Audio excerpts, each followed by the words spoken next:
Mike Malaska gives us a perfect putting tip to show us which finger is the dominant finger in our putting stroke. It allows us to keep the putter head straight through impact. Let's go check it out.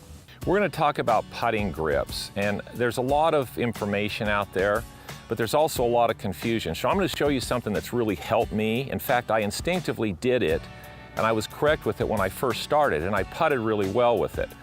When I started, I used to put my finger down the shaft. So I had my index finger down on the putter this way. And I putted really pretty well with it. And when I started taking lessons, they said, well, no, we got to get that finger off the shaft. Well, let's talk about you as a person. Most people, and it's not always because you're right or left-handed, you have a directional control finger.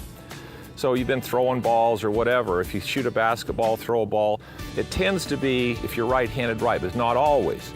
The key is, if you put your directional control finger into place so it knows where you're trying to make the putter go, you have a lot more control of it. In my opinion, a lot of the reason that this longer putters and the claw grip works, when you look at the longer putters, how do they hold it? They hold it like this. So they put this directional control of that person back into play. Or the claw grip, see, they're doing this, so they're going at the target. So how do you determine whether it's this finger or this finger? If you look straight ahead and you have somebody stand to the side of you, your peripheral vision, and you look straight ahead and they lift their hand and then you try to point while you're looking straight ahead and they put it in different positions on both sides of your body, and then you use your opposite finger to do the same thing and point at their finger while you're looking straight ahead, you'll be much better with one finger over the other. Now sometimes people are equal with both. So then it's okay if you want to put both fingers down the shaft or try one or the other to find which one you're the best with. But if you're dramatically better, I'm dramatically better with my right than I am with my left.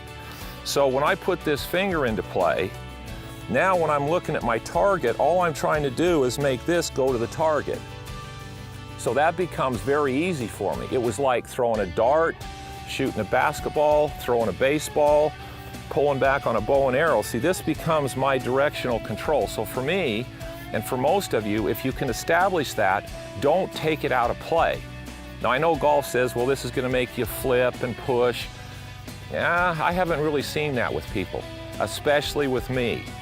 So I found that this really helps me. I understand the concept of not putting it there, but as soon as I put my finger back down the shaft again, I started putting significantly better.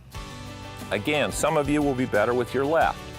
There are some methods out there that work with predominantly the left finger, and they do this. So this is kind of controlling their stroke. Well, if this is your predominant finger and your directional control is better with this one, okay, that's going to work. But if this isn't very good and you take this one off, you're going to struggle.